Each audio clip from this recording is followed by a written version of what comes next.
two phenomenal ladies and women.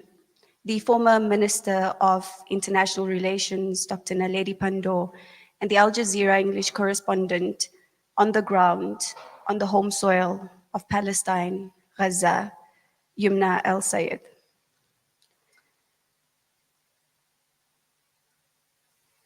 As Yumna would describe, before I introduce our first speaker, Dr. Naledi Pandor, as Yumna would describe how this is not the first war that has been covered. She says that we've covered many wars before, but this one was different. It was different from day one because we were covering what was happening with us, ourselves, our families, our neighborhoods, the bombardments in our streets, on our homes.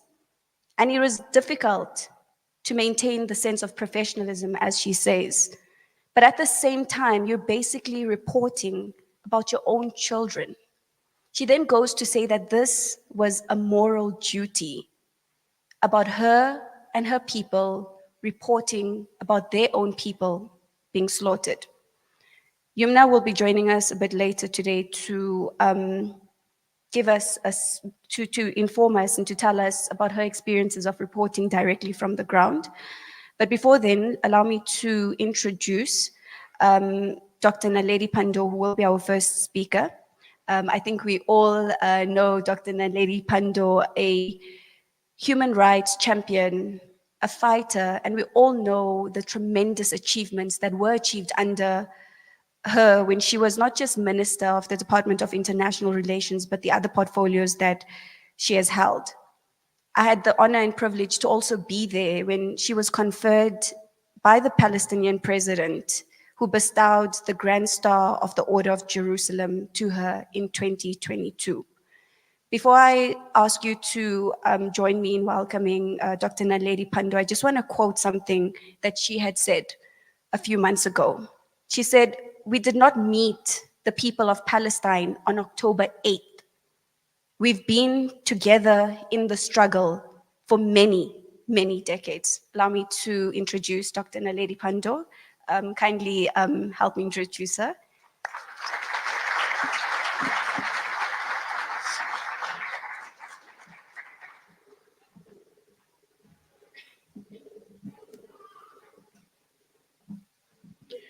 Dear Program Director, thank you very much for that very kind introduction.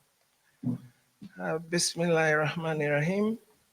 Assalamu alaikum wa rahmatullahi wa barakatuh. Good evening to everyone. I'm not sure what the organizers of this meeting want me to say, because you've all heard me talk so much. Many people hoped that they had silenced me, but unfortunately they've given me more energy. And so I shall continue talking. I thought that what I should do is perhaps remind us of why it is, as was just said, that South Africa stands shoulder to shoulder with the people of Palestine.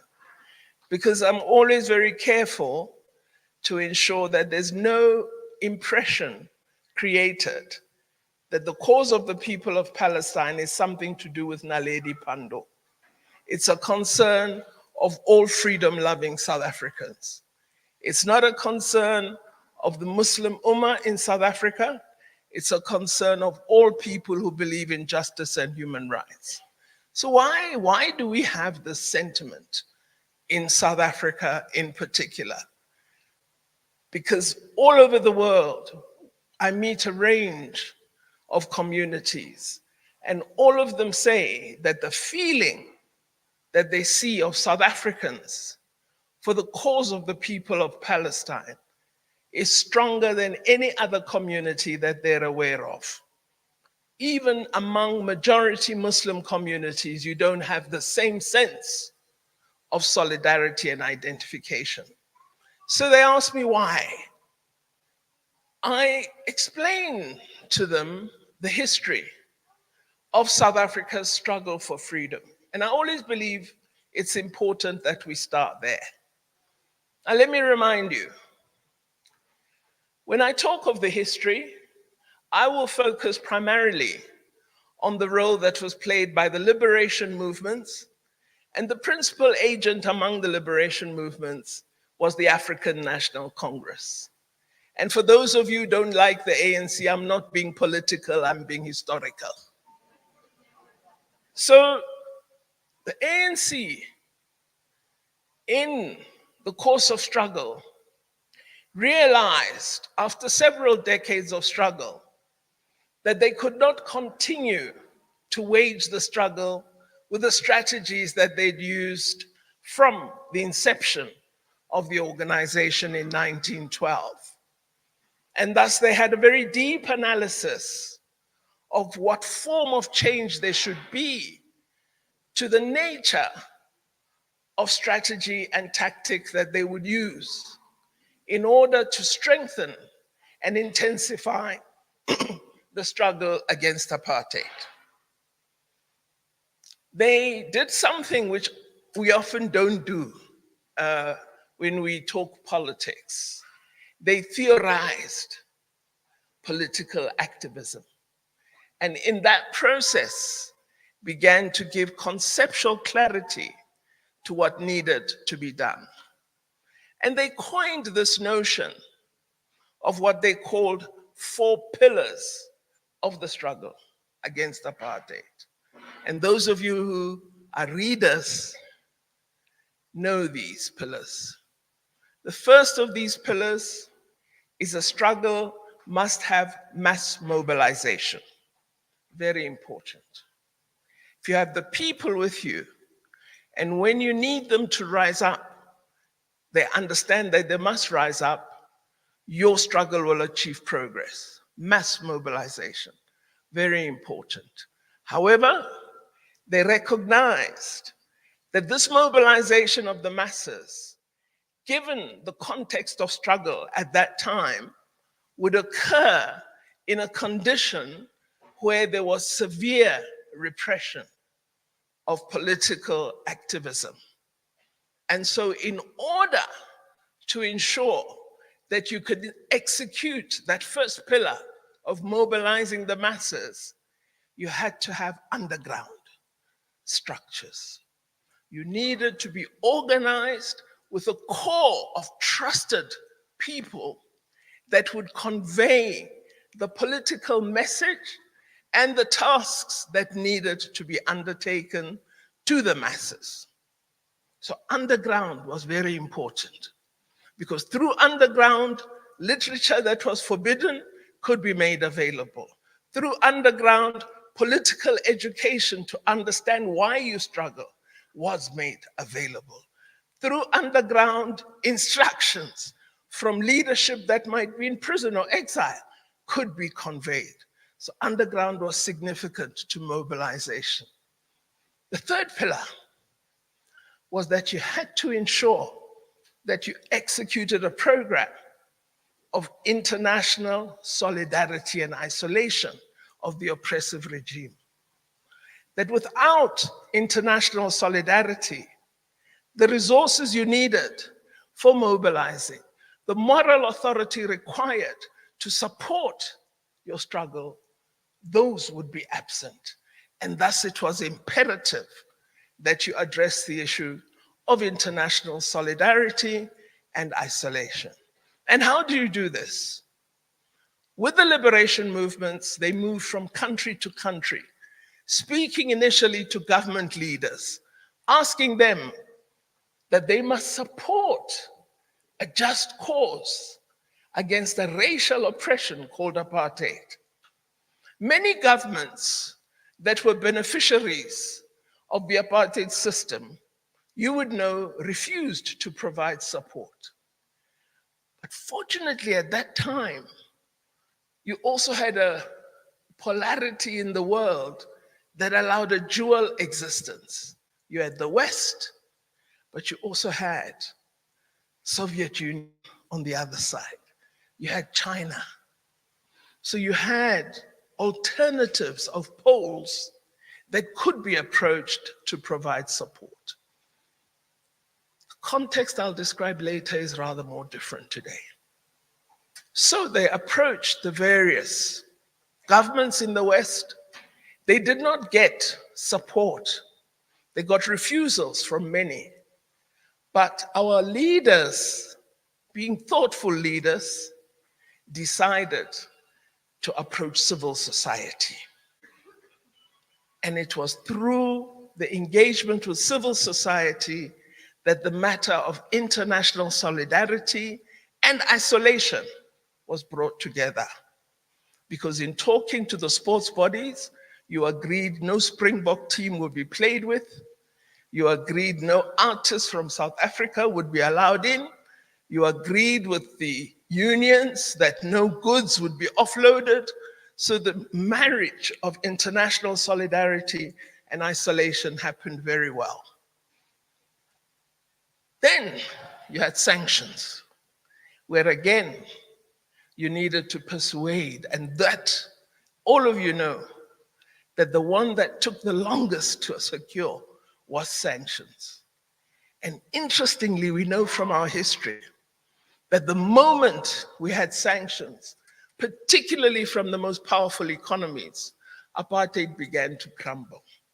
So the matter of sanctions should not be neglected. Now, why do I refer to this when we speak about Palestine? When our leaders, because I know, so there's some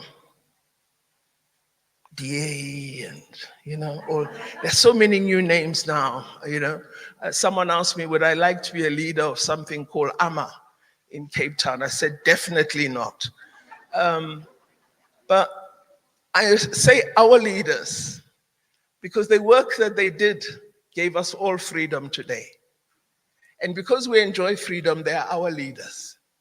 You don't reject those you benefit from.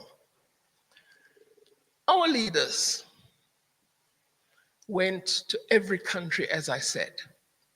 One of the people they reached were the Palestinian freedom fighters. And the people of Palestine told President Tambo at the time that, we are struggling under the great weight of Israeli oppression. But we understand struggle. We understand your plight. Whatever we can do, we will assist you. International solidarity. It is for the reason of that long-standing support for our own struggle that it is absolutely natural that South Africa must stand with the people of Palestine. And we must do so whether we like it or not. Because in our great time of need, they stood with us. And when that is done for you, you do not forget that sacrifice. So our relationship with the people of Palestine and their cause began when we were striving for freedom. Solidarity is made more imperative by the fact that when in 1955, some of you would have been very young, some not born, but when in 1955, our people adopted the Freedom Charter, you know what it said? It said, in terms of international relations, we shall encourage peace and friendship among nations. And we will ensure that all conflict is resolved by way of peace and negotiations. This is the role South Africa has attributed to itself, and it didn't leave it in the 1955 Freedom Charter. It inserted the same view in the Bill of Rights in our Constitution. So we have a duty wherever there is conflict. One, to stand with the oppressed. Two, to assist nations in conflict, to end their conflict by way of peace and negotiations.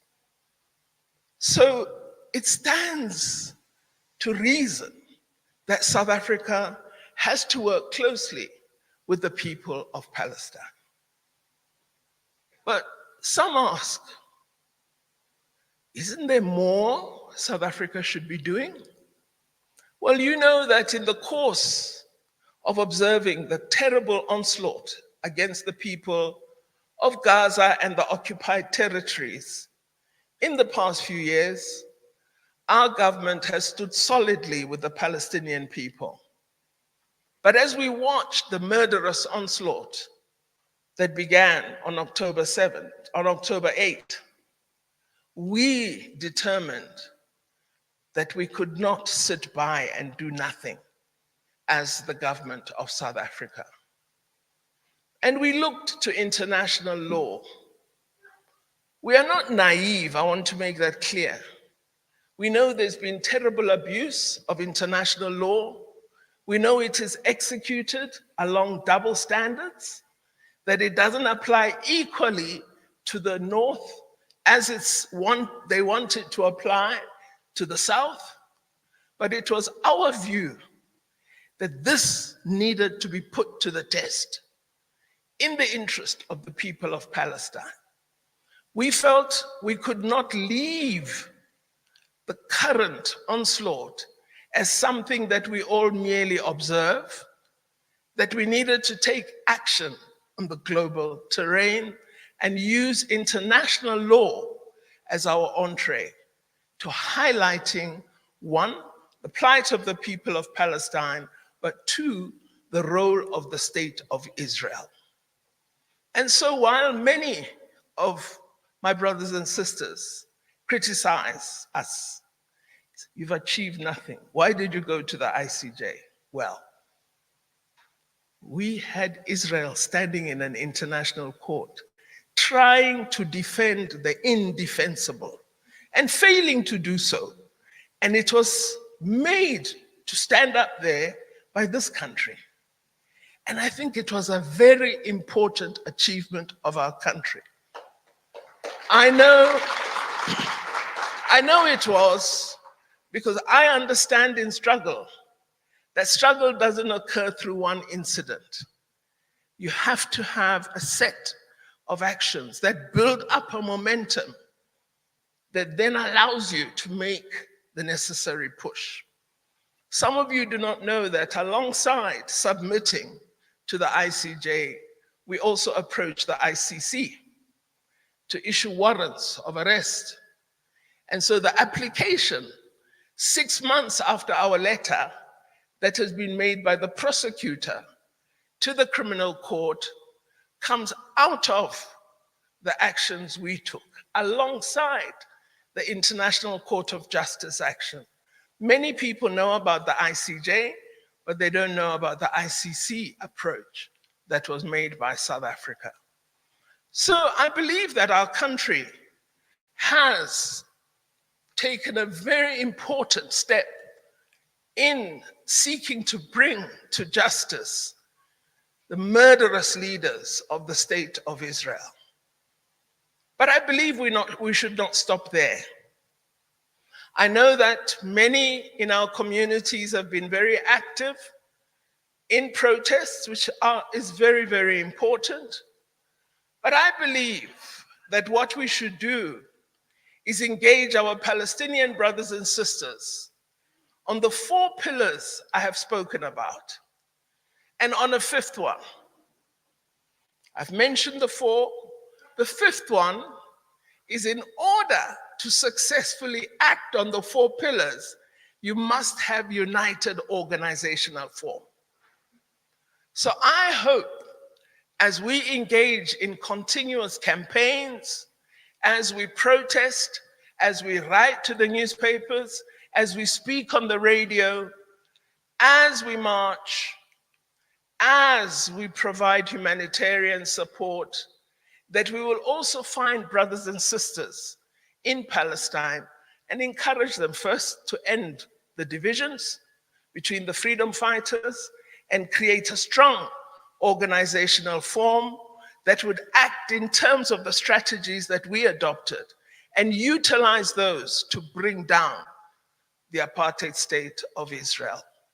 I believe if we could play that role of supporting organizational capability, of being ready as the people of Palestine were through their leaders at the time, of being ready to train their people, to assist them, to ensure that they succeed in this important fight, I believe we would have played an extremely important role. So I have asked all over that don't stop campaigning. Be visible. Be there with your placards, like those women in black were when we were fighting against apartheid, at every embassy that supported apartheid South Africa. So we should be visible at every embassy that supports apartheid Israel.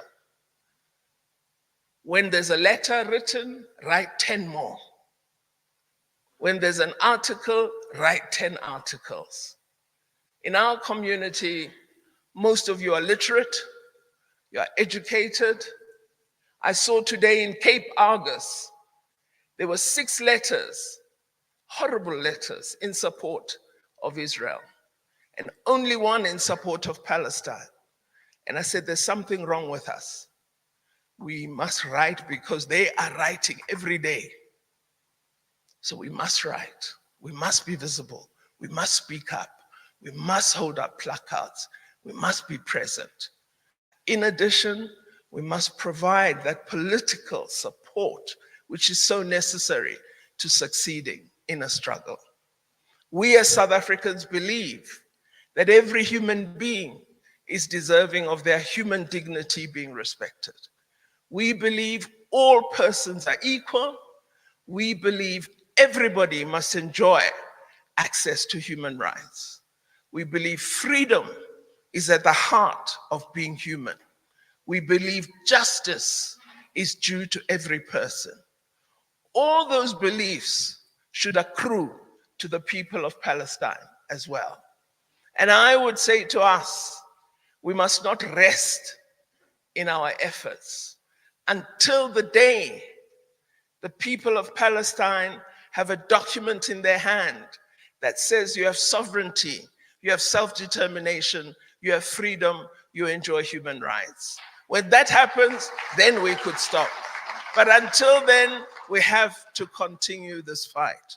So I thank you all for being here, for listening to me saying the same things. I will say them wherever I'm invited to say them. And I don't know by what fate I've been the one who has to say these things. But when I asked a lady at a meeting in Cape Town, I don't understand why you're asking me to talk about this. She said, a path has been laid and you must follow it. So I shall try, inshallah, to do that with your support and your activism. Thank you very much. Assalamu alaikum.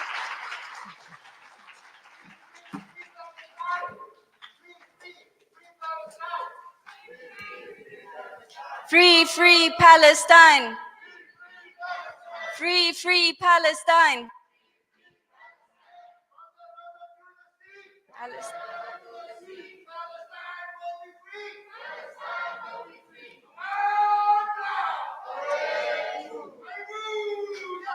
Yeah. Shukran, Dr. Naledi Pandor, always very intriguing to listen to your inputs and your contributions. I think today Dr. Naledi Pandor gave us a political education. She spoke about the 4 pillars that are very necessary, and I hope we all took our notes because the struggle is not over, as she indicated towards the end. I think the contrast that was made, and especially now that we are still in Women's Month, the contrast between the role of women in 1956 and in today's time, that does continue. I think from our side, we just want to say shukran and thank you so much for always leading the way, Dr. Pandor. I think we are blessed to have a progressive government in South Africa that actually sides with the people In other countries, it's people protesting against their government. Well, we do have those sometimes in our country, but with regards to human rights, liberation, the people of Palestine, and all sorts of stuff, we always have the government standing behind us. So it makes it much easier for us to actually rally our voices and have our government lead us. So for that, thank you very much. As I am about to call on our next speaker, I will just read out her bio, and I will allow the COO of Salam Media, Mr. Ponti, to do the rest. Yumna El Sayed is an award-winning journalist, born on the 24th of September in 1988, an Al Jazeera English correspondent based in the Gaza Strip, a mother to four who has been living in Gaza with her family for the past 10 years. And over the past 8 years, she has worked as a journalist for different international news outlets. Outlets such as the TRT Digital, TRT World, RT, Kuwait English Channel, CNA, the AP, and as an Al Jazeera English correspondent since 2021. She pursued her journalism as a desire and a passion rather than as a component of her academic education. And over the past 8 years, she has worked for different international news outlets with her main motivation always being to convey the human stories of people and be the voice of the voiceless. Yumna has lived for the past 10 years in Gaza, and she has raised awareness of the difficulties, the suffering, and the obstacles faced by the people of Palestine under the Israeli occupation. Something that I had also picked up was when Yumna had said that journalism and journalists are a link to the world, and how each and every day they wake up as journalists and wear their journalist press vest that is 13 kgs. So we can imagine the dedication that it takes to not only report in such heartless conditions, but to literally carry the weight of the vest all around just to ensure that the message is passed. I think we should give a round of applause for that, first and foremost. I think for now, I will hand it over to Mr. Ponti to do the honors. And as he steps towards the mic.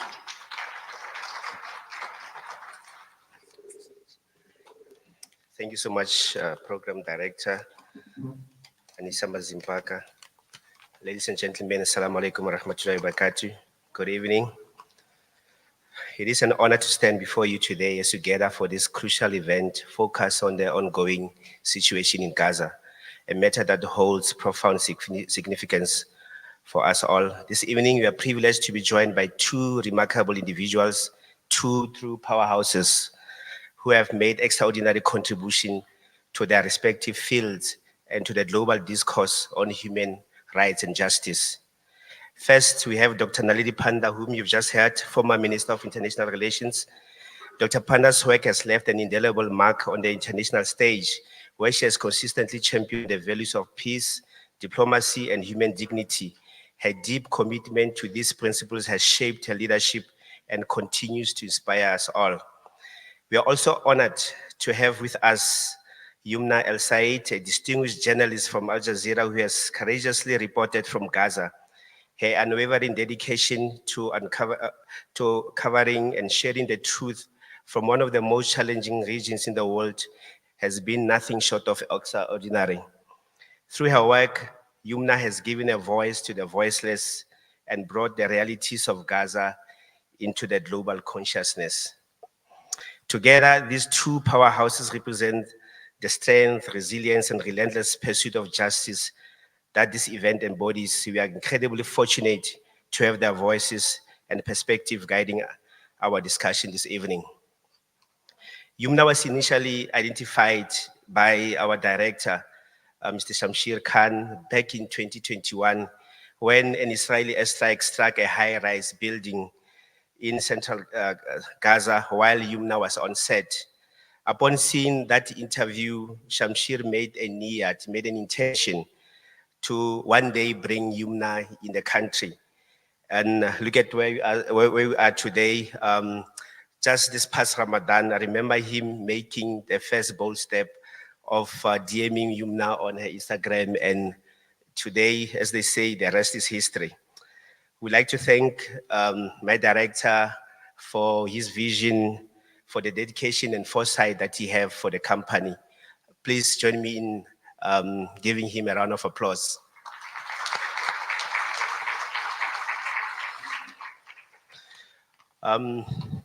Over 160 journalists have been killed in Gaza since Israel began its genocidal bombing campaign in October. So we have invited Yumna to South Africa in order to raise awareness about the situation on the ground. My colleague, Mariam Mia, whom is in the crowd today, will just unpack some of our plans for the fundraising events that we have to a few places across the country.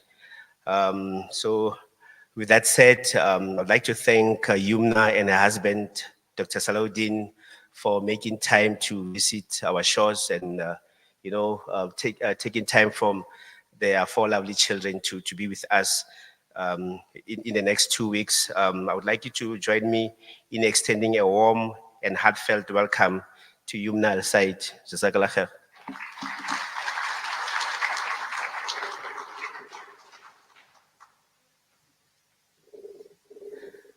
Assalamu alaikum to everyone.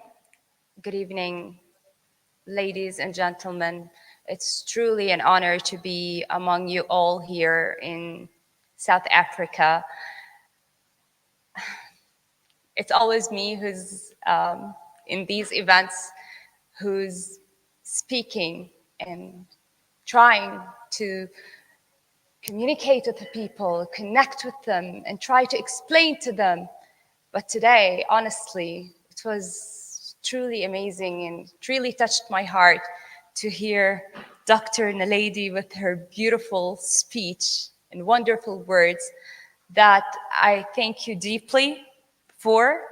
And I want to tell you that that was just a motivational boost for me myself to feel that there are other people who truly care, truly understand the struggle, and are freedom fighters like Dr. Naledi.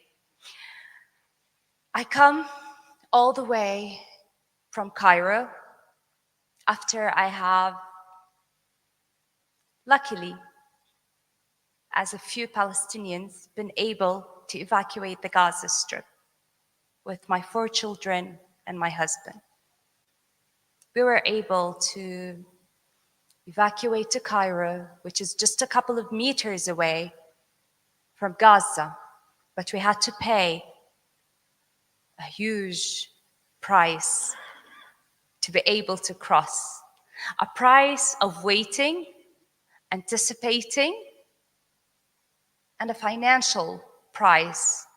We had to deal with brokers who sold and bargained on how much they're going to be taking from you in order to give you that privilege of being able to cross into safety, where you can literally run to save your life and the lives of your children.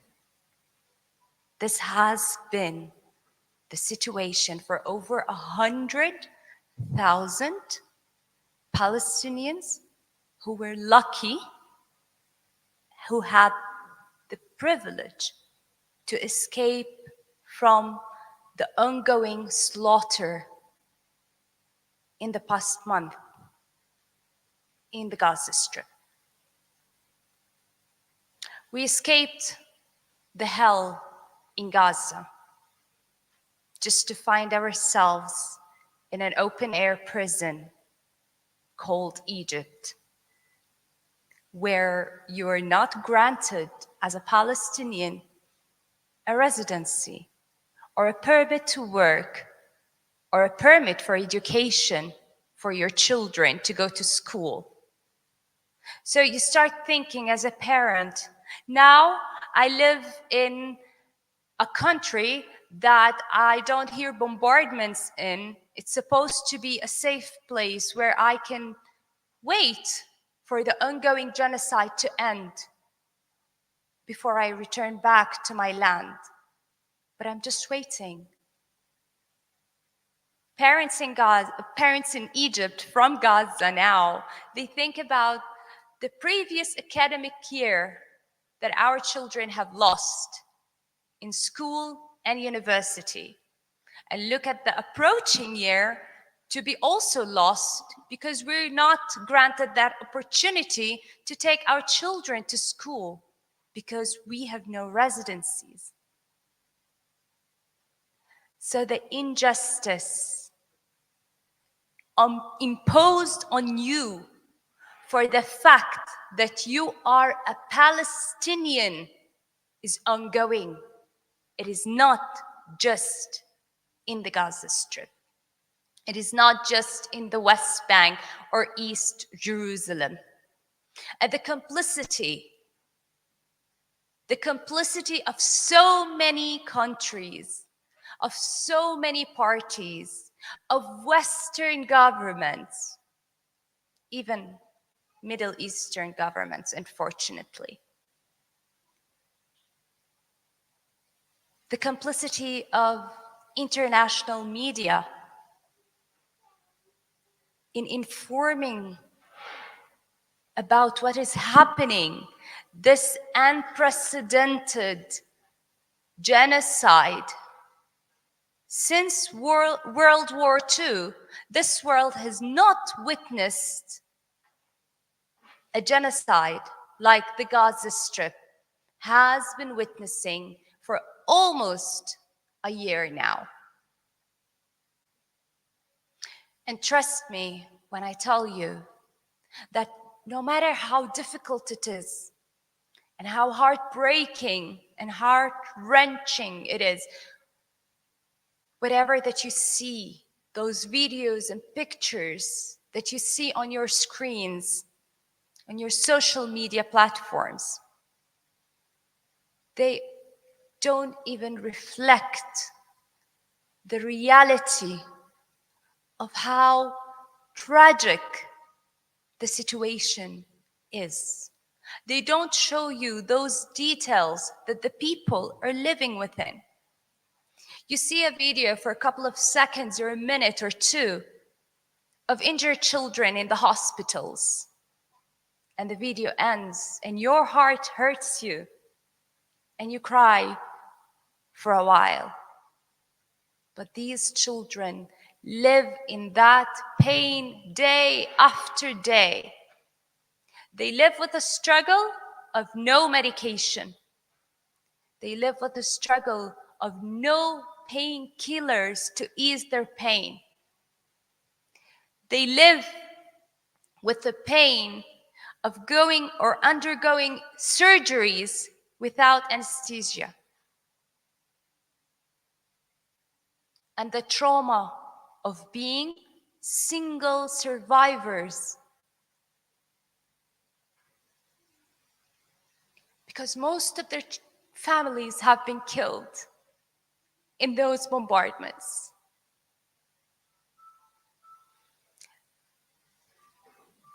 The tragedy is much greater than what you see on your screens. And that same tragedy would make you break down, would make you lose hope, and would make you just feel completely broken to go on. And it has happened with so many people. It happened with me myself when I first came out of Gaza. I spent the first 4 months not realizing what is really going on in the world. My mind wanted to believe something while my heart wanted to believe something else. I felt that I was still inside Gaza. I did not have the privilege to survive, although I know that I did it because I wanted to save my children, because I couldn't bear as a mother the pain that I witnessed that other children had already been through. I could deal with the starvation, with this thirst, with being terrified of the bombardments. And I said, they're just like any other Palestinian kid in Gaza. They need to go through this. It's their fate. They're Palestinians. They need to be strong. They need to be resilient. They need to stand steadfast. This is what we tell our children. This is what I used to tell my 5-year-old. Every single night we spoke about how a missile would fall on us and kill us. We made jokes about it.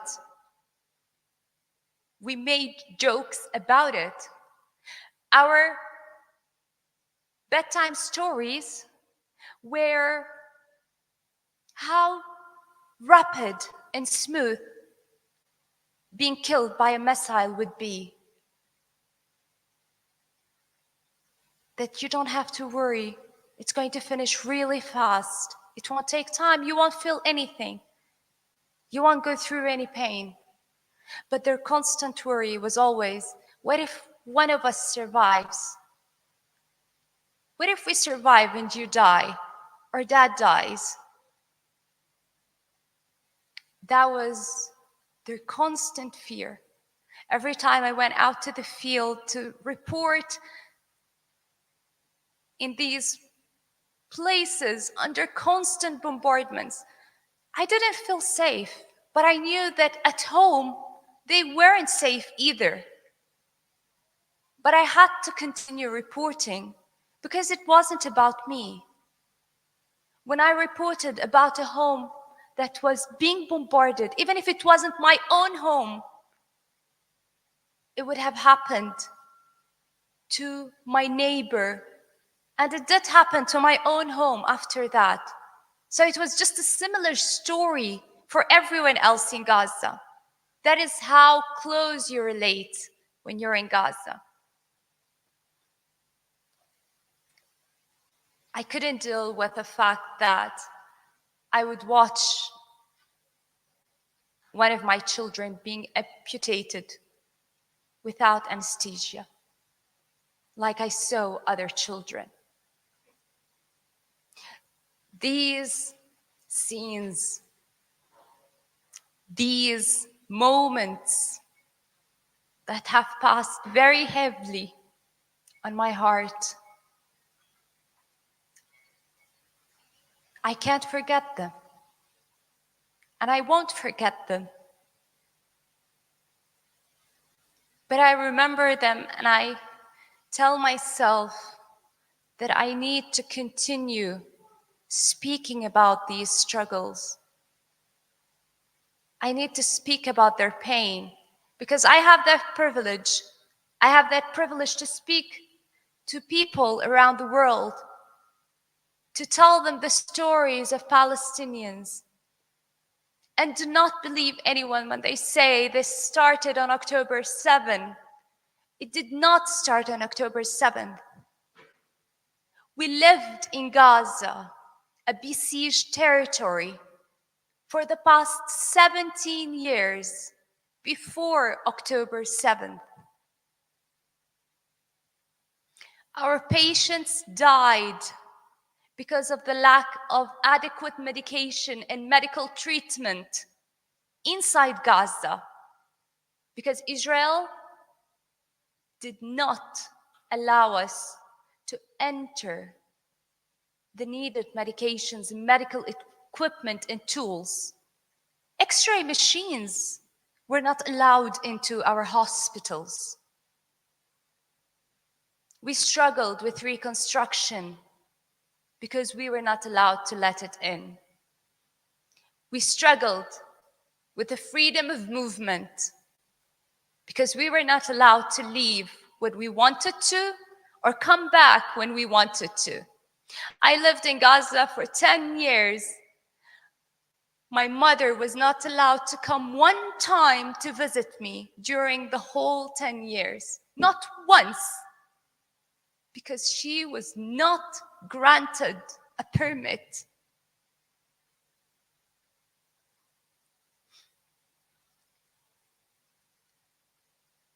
I went into Gaza in 2014. I was pregnant with my third child, Serene.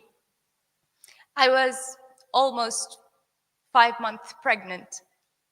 Like any other girl with her family not being in that place, I dreamt that I would go back to Egypt, to Cairo, just cross those kilometers away to give birth among my family. I was only granted a permit to leave in 2016 when my child was almost 2 years old. That is our daily struggle. That was before the 7th of October, 2023. The daily raids in the West Bank that are not, they're rarely seen on mainstream media. The confiscation of Palestinian lands. Look at the map of Palestine. Look how much it shrinks every single year. Every single year, more land is taken away. More settlements are built, recognized under international law as illegal settlements. Lands that are recognized under international law as Palestinian lands. While you find Israeli officials speaking proudly about the fact and the reality of not allowing a Palestinian state until this day to be formed. History does not lie. History says that it is Palestine. It has been Palestine, and it will be Palestine. With all the killings, with all the slaughters, with all the confiscation of lands, with all the ethnic cleansing, the displacement. 1 week after I left Gaza, I asked my 5-year-old Juju, Juju, what is the most thing that you wish for now? Just 1 week, I swear. She said, I wish to return back to Gaza. And I said, Juju, you were so terrified in Gaza. There was no food, there was no water. The bombs, remember? Mommy used to go out to the field and you cried every time. She was like, I want to go back there. I said, we moved from place to another. Our homes got bombarded. We moved over and over and over 6 times displaced, looking for a relatively cold, safe place. She said, I want to go back, Mom. I've rested. I've rested from the bombardments for this week. I just want to go back. These are the Palestinian children. They are not going to forget that history. And the worst feeling, it's a very bitter taste when you are forcibly kicked out of your own land. You can never overcome that bitter taste, no matter where you live in the world. If you're living in Switzerland, you will never overcome that bitter taste of being forcibly kicked out of your land. And you will live on the hope of returning, and you will return. And this is the hope that we live on.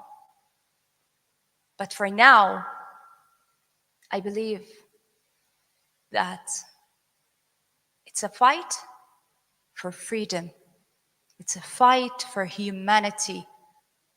The Palestinian cause has always been a justice cause. and it defends itself for itself, and it stands out with all justice. And history proves in every way the right of the Palestinian land, of a Palestinian state, of the Palestinian people.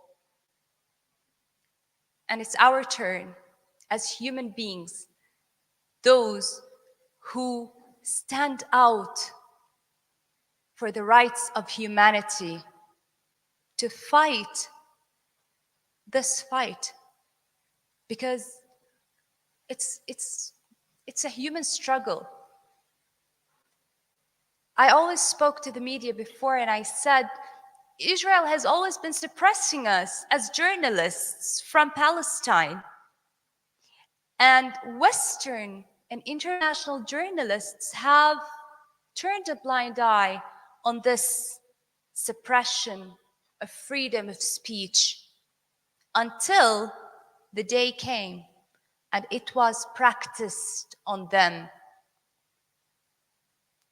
They were declined their legitimate right as journalists to enter into the Gaza Strip and to cover this ongoing genocide.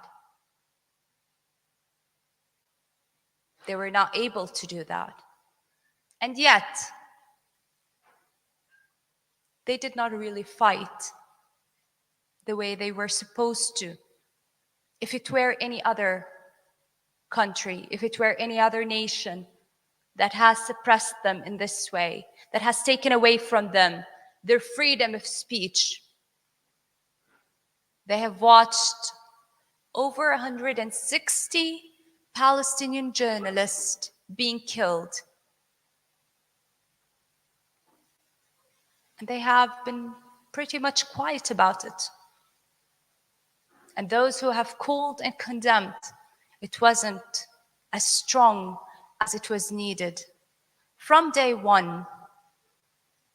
And this is when you realize that your actions are complicit because your silence led to how this has developed. And yes, believe me, silence is the most powerful complicity that you can practice in support of this genocide. Thank you so much. And I really hope that each and every single person of you, no matter what your profession is, no matter where you are from, you have this responsibility to speak about Palestine, to speak about the legitimate rights that are being deprived, that the Palestinian people are being deprived of, and to fight this fight, because you're not fighting this fight only for the Palestinians, you're fighting this fight for all the coming generations that should live in peace and humanity. Thank you.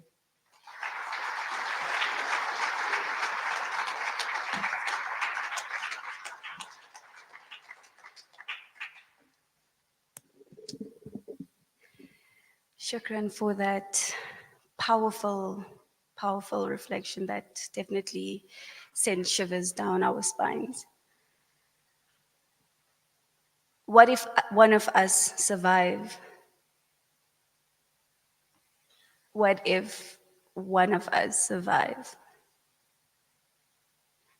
That is the question and the reality of what the people of Palestine face each and every day. The reality of what Yumna has mentioned and what she has said is, though we are connected to Gaza through the internet, we watch what is going on through our phones, through our TV screens, and otherwise. But what she said is, when that video ends, the children on that video live through that pain and have to go through that pain without medication, without anesthesia, and continue going through that pain even after we have tried our very best to internalize it. Shukran so much, Yumna, for giving us the unfiltered and raw insight into what exactly goes on in Gaza.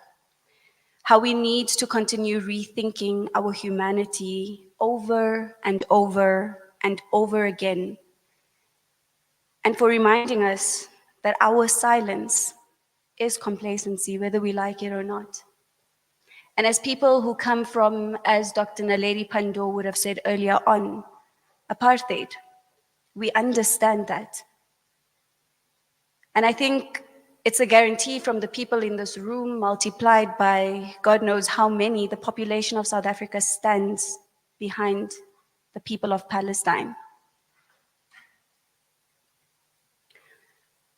When I did mention that we have a progressive government who is always supporting the people in such plights, Yumna, I'd like to just make you aware that the city that you're currently in is governed by what is called the Government of Local Unity, who has committed to renaming a street.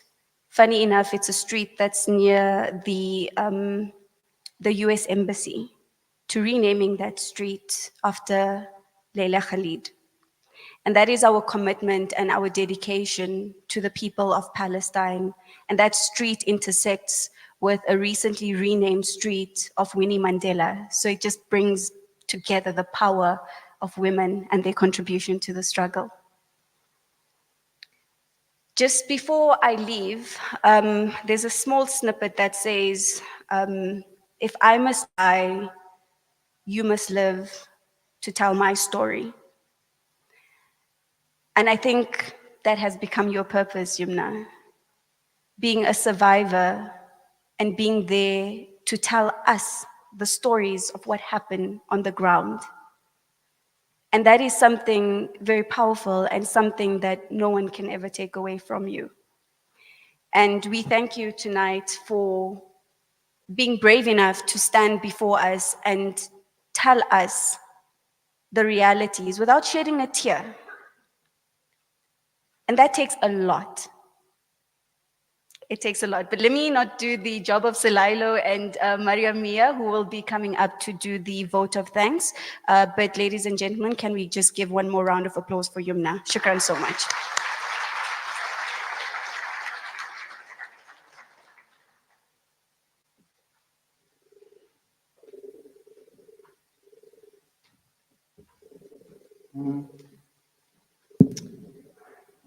Assalamu alaikum wa rahmatullahi wa barakatuh. A'udhu billahi minash shaitanir rajim. Bismillahir rahmanir rahim. And indeed, it was heart-wrenching, sobering, and really, really sad what Sister Yumna said about the reality on the ground. But as I sat here, I thought to myself, as Muslims, as believers, as the Ummah, we never lose hope in the mercy of Allah. And all, I know everyone sitting here, even prior to October the 7th, every time you sit and you pray and you lift your hands in dua, our dua for Palestine is always up there in our list of duas. And I know we're going to continue doing this because this is also our test, our trial in our tribulation, in that we remain steadfast in the hope and the mercy. And inshallah, we all feel it. Victory will come. Inshallah, victory will come because we believe and our hearts are united, and our efforts, victory will come through our efforts. So as much as it's difficult, we need to continue having hope in the mercy of the Almighty, and that victory will come, inshallah. And so what Yumna said is the other part. You know, I wrote this before I knew what Sister Yumna was said. In some of it I wrote here, and I just want to bring the alternate there. The Zionist and Israeli propagation and agenda and the media they have a well-trained, targeted media campaign, whether it's mainstream, whether it's social media. But the other part of it is it's well-funded. Everybody around the world contributes to that media. They own the media houses, majority of them. And Yumna will testify to that. Our dear beloved doctor, this morning I thought, I'm going to tell her we want to confer honorary title as the mother of the South African Ummah. Do you all agree that Dr. Naledi Pandor is our Ummi Junub Afrique? So that's a title we confer, mother of our South African Ummah. And that is half of the war is won in the media. You sit there, you watch the Piers Morgans, and do you condemn what happened on 7th October? Is the immediate rhetoric he'll start with, because this is well-timed, well-funded propagation machines. They even use ordinary Zionist supporters all over the world to start the social media campaigns. And it's well-oiled, well-trained. So now it's time we level the playing fields in the media, and then we fund. And that is Salam Media's vision, to support journalists, to support journalists in Gaza, in Palestine, in all oppressive areas, so that we can be the platform to amplify their voices, but also support their cause. Yumna has mentioned how many of her colleagues have succumbed. Their families they left behind. The reality is they've lost their tools of the trade. They've lost their cameras. They've lost their microphones. They lost their cell phones. They don't even have SIMs and eSIMs, and they don't even have funds to buy data. And that is your reality. And that is why I know we've given, alhamdulillah, you've dig in your pockets, and everyone sitting here, there's not one person who said, you know, I didn't contribute already, not even from October the 7th. Since the struggle, we've been giving all our money. There's always things going towards Palestine, but I ask you, support the media campaign. Let the voices be heard. Let the voices be amplified. Support Salam Media to support journalists like Sister Yumna, so that they can then be the narrative. What I wrote here was, before I knew she's speaking, and I said, else the alternate will be silence. And I didn't even know she's going to say that. The alternate will be silence. And when silence happens, Israel says, that's it what we want, because then we can act with impunity and eradicate that. But inshallah, with our prayer, with our support, with our financial support, and our love, that will never happen. Not in our lifetimes, and I'm standing here because not in my children's lifetime and my grandchildren's lifetime, inshallah, they will never win. They can plot and plot and plot and plan, but Allah is the blessed planner, and inshallah, they will never succeed. And we make that firmer dua. I ask you, support whatever you have. The barakah will be amplified, but please, out there, my colleagues are there, please support us. Otherwise, catch us, our banking details on our social media, but support us so that we can support this campaign to amplify the voices. Jazakallah. I leave you to my colleague Salalo. He came in, and that's what we do at Salam Media. We train journalists. Fresh out of media school was Salalo, and he came in there, and they told him, no, you must call her Appa, because that's what you, as a mark of respect. And Appa, in 5 years of grooming, alhamdulillah, Salilo holds his own in press briefings amongst the cream of the crop in the media. Alhamdulillah, he has his own show, News and Views, where he conducts twice a week, and he's been engaging with even Dr. Naledi as well as Yumna. So alhamdulillah, that's what we do. We invest in humanitarian journalism. Please join us on our journey and become humanitarian journalists. Jazakallah.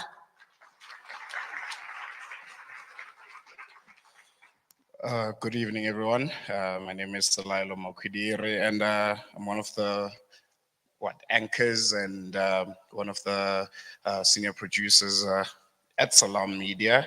And I was asked to give a short vote of thanks to everyone that has assisted Salam Media, our organization, in making this possible. And I thought to myself, did these people really help us? And the answer is no, they didn't help us. They help amplify the voices of the children, of the men and women who were slaughtered and killed in Palestine. And for that, we should give them a round of applause. First and foremost, I'd like to give a big thank you to the Good family. They generously provided us with this beautiful venue that we are in today. Our partnership with Salam Media and yourselves may continue. It's partnerships like this that change the world and bring issues like that of Palestine to the fore. I would like to also thank Nadia Musa. She was in charge of the decorating and the chairs and making sure that everyone is comfortable. You can follow her at Fab Functions by Nadia on Instagram. And last but not least, I would like to thank Vision Tactical for ensuring the safety of our guests and everyone here today. And most importantly, I'd like to thank you guys, South Africans, who continue showing the world what we are capable of. I mean, if you can see the diversity in this room today, it's not everywhere, in the world that you can go and you have people different face, different colors, and there's harmony within all of us. And I hope and pray that we work together, that Palestine is as South Africa, if not better. Have a good evening. Really appreciate you attending. Follow Salam Media on our various social media platforms. There's going to be a whole campaign trail with Yumna featuring in it all across South Africa and also bordering into Southern Africa. And we want you to be a part of it. Thank you so much. Assalamu alaikum.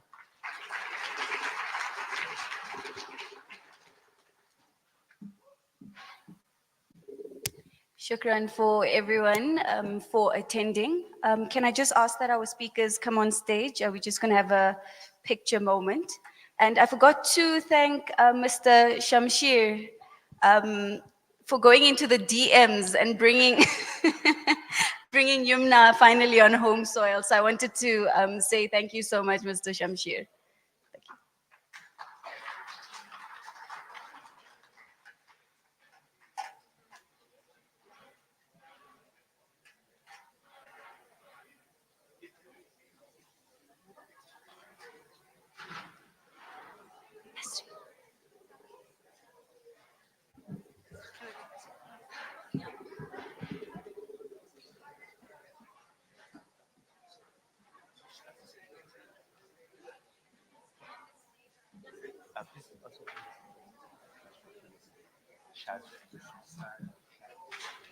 Yeah, you can mention that. Are people free to take pictures? Yeah, just Are people free to mention take this one first. Yeah. Shar Security. We'd also like to thank Shah's Security for providing your services tonight. Are you going to be here? Is Shamshir here? Is she here? Shamshir, are you here? The GM guy. Say the Yes. GM guy. I think we'd like to see you on the stage, please. He's a very low profile person. Doesn't like it. No, you won't come. He won't? Oh my God.